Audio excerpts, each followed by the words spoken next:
Una mujer de 60 años camina por un sendero de montaña en California. Va acompañada. En un momento queda apenas rezagada. Su acompañante mira hacia atrás y la ve. Ella sonríe y saluda con la mano. Segundos después, cuando vuelve a mirar, Mónica Jacinto Reza ya no estaba. No hay pistas de dónde puede estar, y lo inquietante es que Reza trabajaba en el laboratorio de propulsión de la NASA, dentro del área de materiales, con una trayectoria vinculada a tecnología aeroespacial y motores de cohetes. Ahora nos vamos a Albuquerque, Nuevo México. Un mayor general retirado de la Fuerza Aérea desaparece de su casa. Deja atrás el teléfono, los lentes recetados y dispositivos electrónicos. Pero se lleva la billetera, unas botas de montaña y un revólver calibre 38. Ese hombre es William Neil McCasland, una figura con pasado en investigación aeroespacial militar y programas sensibles. 2 científicos, 2 desapariciones,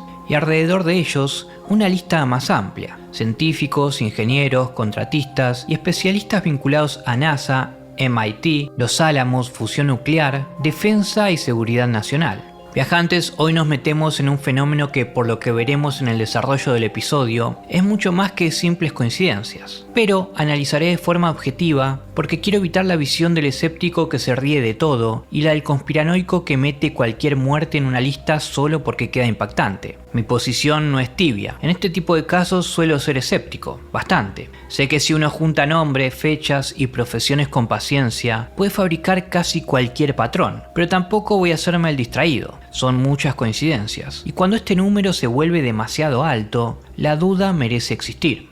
El misterio tiene oscuras historias que claman ser contadas. Yo soy Paul, y esta es una de esas historias. El primer anzuelo evidente es que varios nombres pertenecen a personas vinculadas a instituciones de altísimo nivel. No hablamos de cualquier oficina. Como ya les mencioné antes, hablamos del MIT, áreas donde la ciencia se cruza con defensa, energía, tecnología aeroespacial y secretos de Estado. Si decimos científicos muertos y desaparecidos, suena a operación invisible. Pero si abrimos cada expediente, aparece algo más irregular. Algunas muertes tienen explicación oficial, otras tienen sospechosos detenidos y otras están asociadas a salud mental, accidentes, estrés personal o tragedias familiares. Pero debo mencionar que algunas desapariciones, sí, siguen abiertas de una manera inquietante.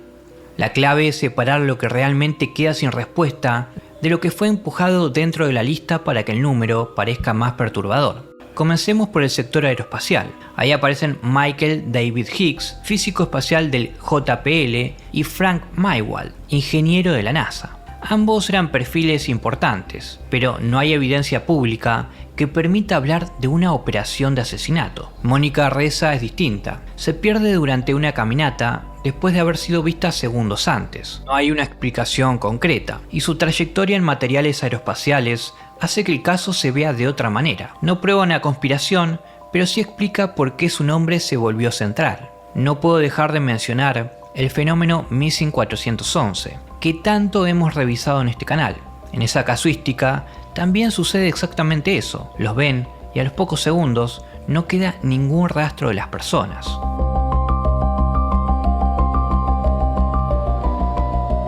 Pero retornemos. También está Carl Grilmer, astrofísico de Caltech asociado a la NASA, asesinado a tiros en febrero de 2026 en la entrada de su casa. Si uno se queda con esa frase, la cabeza se va sola a una trama de espionaje, pero cuando aparece la investigación, la escena vuelve a cambiar. Un sospechoso fue arrestado ese mismo día. Lo que desde lejos parecía geopolítica, de cerca se parece más a violencia común. Horrible, sí, pero no necesariamente conspirativa. Algo parecido ocurre con Joshua LeBlanc, ingeniero joven vinculado a propulsión nuclear. Su muerte fue atribuida a un accidente automovilístico. Cuando metemos un accidente de tránsito dentro de una lista de supuestas eliminaciones selectivas, el número crece, pero la conexión se debilita. El segundo territorio de esta historia está en defensa, seguridad nacional y laboratorios nucleares. Anthony Chávez, jubilado del Laboratorio Nacional de Los Álamos, desapareció en mayo de 2025. En su casa quedaron pertenencias importantes y no había señales claras de violencia. Es una escena silenciosa, sin espectáculo, pero con una pregunta concreta. cómo desaparece alguien dejando atrás cosas que normalmente necesitaría. Melissa Cassias también aparece vinculado al entorno de Los Álamos. Su caso se volvió muy comentado porque sus teléfonos habrían sido restablecidos a configuración de fábrica antes de desaparecer. En internet eso es fuego puro, pero su familia y las autoridades señalaron una salida voluntaria relacionada con estrés y salud mental. Steven García, contratista vinculado al Campus Nacional de Seguridad de Kansas City, fue visto saliendo de su casa con un arma de fuego y luego desapareció. Otra vez, perfil sensible, escena extraña y preguntas abiertas, pero tampoco una conclusión automática. Y llegamos hasta Macaslan. Este caso tal vez es más fuerte porque toca un nervio especial: Fuerza Aérea, investigación aeroespacial, posible relación con los UAP, y además desapareció sin teléfono, sin lentes y con un arma. Para cualquiera que siga la ufología, ese combo es imposible de ignorar.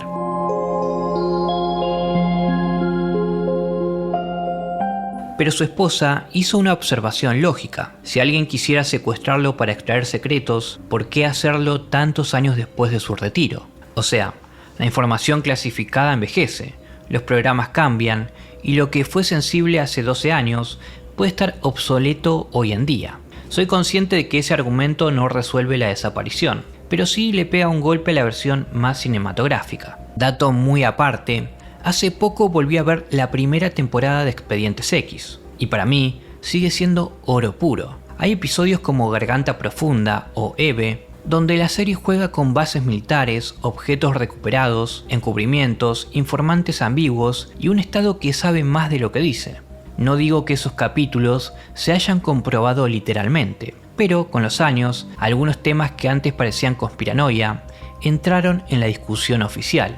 Hoy existen videos de los UAP reconocidos por el Departamento de Defensa, audiencias en el Congreso e informes de la NASA pidiendo estudiar el fenómeno con datos serios. Eso demuestra que a veces lo marginal termina entrando por la puerta grande de la política y la seguridad nacional.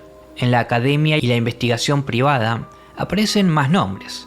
Amy Etheridge, cofundadora del Instituto para Ciencia Exótica, trabajaba en propulsión electrostática, antigravedad y física exótica. Murió en 2022 y oficialmente lo hizo ella misma.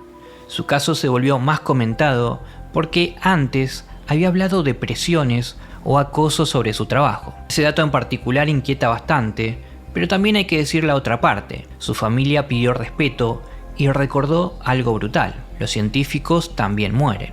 Cuando alguien trabaja en antigravedad, plasma, energía nuclear o propulsión, cuesta aceptar que pueda morir por razones tan humanas como depresión, crisis personales, estrés laboral, problemas financieros o agotamiento. Queremos que la explicación esté a la altura del currículum, y a veces la vida no funciona así.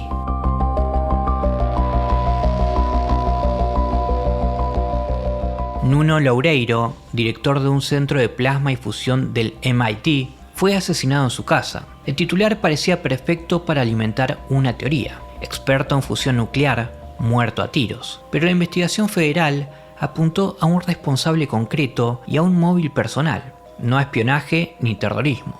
Jason Thomas, ejecutivo de Novartis y especialista en biología química, desapareció en Massachusetts y fue hallado muerto meses después en un lago. El dictamen habló de ahogamiento accidental y sin evidencia de crimen. Su familia explicó un contexto emocional durísimo, marcado por duelo y depresión. Este video puede hablar de patrones, pero no debería aplastar vidas individuales. No todo episodio trágico de una persona vinculada a ciencia tiene que convertirse en pieza de ajedrez de una guerra secreta. La ruptura real aparece cuando el asunto llega al Congreso, al FBI y a la Casa Blanca. En abril de 2026, congresistas del Comité de Supervisión pidieron información a distintas agencias federales sobre muertes y desapariciones de personas con acceso a información científica sensible. Ahí el asunto cambia bastante, porque ya no es solo un hilo viral, es literalmente el Estado que decide mirar el conjunto. Esto significa que cuando desaparecen personas vinculadas a sectores sensibles, las autoridades no pueden limitarse a decir seguro es casualidad. Tienen que revisar, cruzar datos, descartar conexiones y ver si hay vulnerabilidades. Para mí, el caso gana fuerza justamente ahí, en la revisión institucional y en las desapariciones que siguen abiertas. Mónica Reza, McCasland, Anthony Chávez y Steven García, esos nombres todavía tienen huecos. Ahí la duda está totalmente justificada.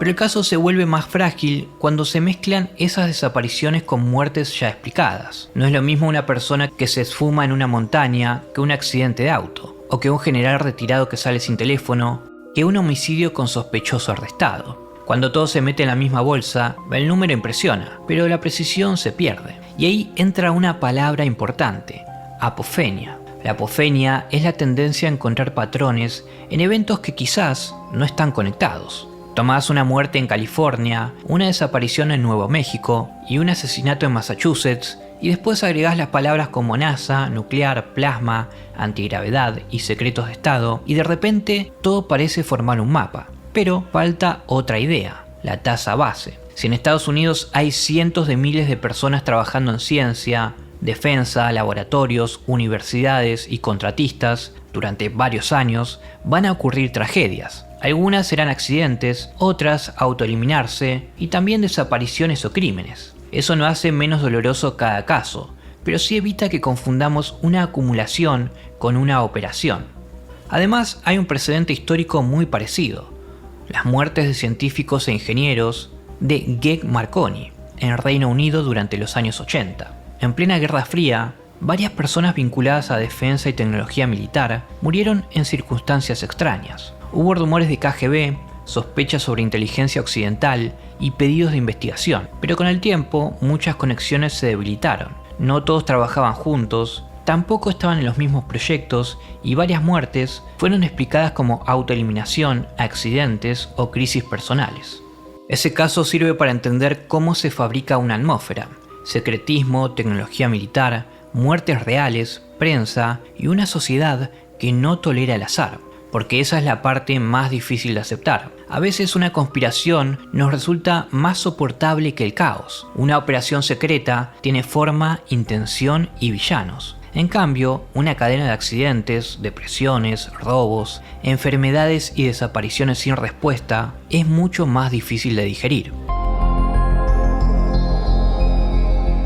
Dicho esto, pienso que sería ingenuo decir que las conspiraciones no existen. Existieron operaciones encubiertas, programas secretos y gobiernos ocultando información. La historia no es un jardín de rosas con un presupuesto militar. Cerrar la puerta a cualquier sospecha también sería una forma de ceguera. Yo no creo que todos estos casos formen automáticamente una campaña de eliminación de científicos. Eso me parece demasiado grande para lo que hoy se puede probar, pero tampoco creo que sea sano despachar todo con un son casualidades y cerrar el expediente, porque justamente ese vacío es el combustible de estas historias. Lo explico un poco mejor. Cuando no hay información, nuestra mente completa lo que falta. Si la explicación oficial tarda, Internet inventa. Por ejemplo, si una familia pide privacidad, algunos interpretan silencio como encubrimiento.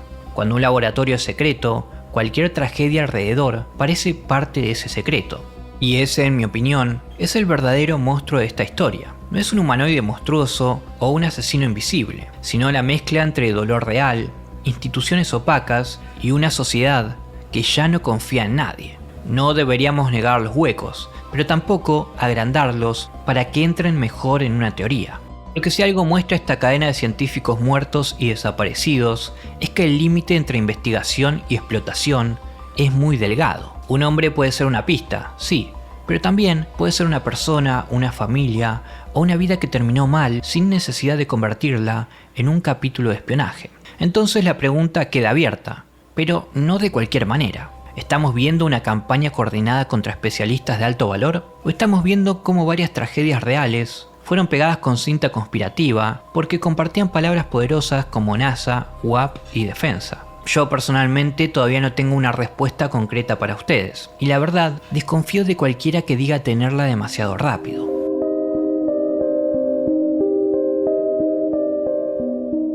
Viajantes, no se vayan todavía, que tengo unas preguntas para hacerles. Pero antes, mencionarles que mi canal principal está desmonetizado y a este no sé cuánta vida le queda. Si quieren apoyar este trabajo, tengo un Patreon donde pueden ayudarme a sostener ambos canales. Se los dejo en el comentario fijado. Pero si ahora no está en sus manos, les pido algo que también ayuda muchísimo. Dejen su like, compartan este video y sobre todo comenten. Comentar es vital para que este contenido siga moviéndose y pueda llegar a más personas. Muchísimas gracias por estar del otro lado, especialmente en esta etapa. Antes de terminar, le tiro la pelota a ustedes. ¿Creen que hay una cadena real detrás de estos casos?